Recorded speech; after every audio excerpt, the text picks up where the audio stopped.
guys, naka-ano na kami, na-update lang sa pagpanganak ng aking inahing baboy. Ayan, sobrang blessed po kami kasi wala pong nalagas kahit isa at ang lulusog pa ng kanyang mga anak. Grabe. So, yan yung binigay na blessing ni God sa amin. So, may isa pa dyan, buntis.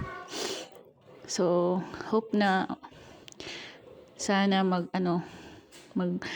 malusog tong mga biik. So 13 pala yan sila lahat guys. So lang nalalagas kahit isa at ang lulusog pa nila.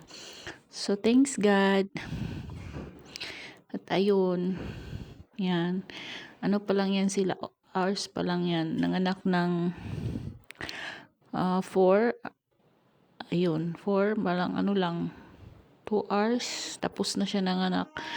Papakainin sana ng ng partner ko. Pagpunta niya doon may biik na walang sign yung yung inahin na mga nganak na. So ayun, pagpunta niya doon papakainin sana. So pag tingin niya sa sa labas may isang biik na ayun. Tapos iniwan niya lang sandali kasi pag parang hiniintay mo yung lumabas, hindi lalabas yung mga biik. Kaya muna siya, naglakad-lakad. Pagbalik niya nakatatlo na.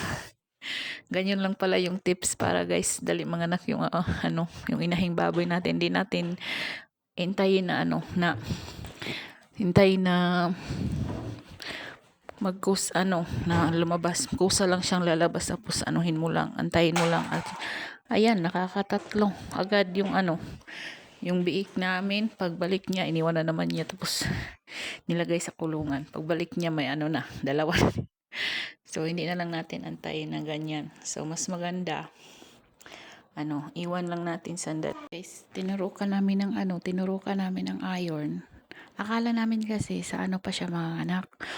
27 kasi 114 days. Hindi namin expect guys na manganganak pala siya ng 109. Nung 109 tinurukan niya ng ng iron. Ayun, pag umaga tinurukan ng iron, pag alas 4 ng hapon nanganak. Ewan ko kung umipik ba. So sa awa ng Diyos parang umipik naman yung iron kasi mapupula naman yung mga biik. Hindi hindi maputla kasi yung inahing baboy hindi natuturukan ng ng iron, parang maputla yung yung mga anak niya. So sa awa naman ng Diyos tinurukan ng umaga, pagkahapon ng anak. Sa awa ng Diyos ayun, ang hindi maputla yung mga biik, ang lulusog pa. Thanks God. Tapos kala namin mga anak ng 114 days or 13 days sa mga 25 or 24. Ayan, sa 21 nanganak. So, big blessing na din. Thank you God sa blessing na ibinigay mo. So, mag-antay na naman kami ulit. 2 buwan na lang. Antayin namin mga hope buntis na yung isa naming inahin. So, ayun. So, ang ganda pa ng kulay ng ng mga biik niya guys. Gustong gusto ko yung kulay ng biik na binigay ng inahin namin. Gustong gusto ko. So, ayan, dito na lang tayo muna kasi ang haba-haba ng ng ating i-voice record natin. So thanks for watching. Don't forget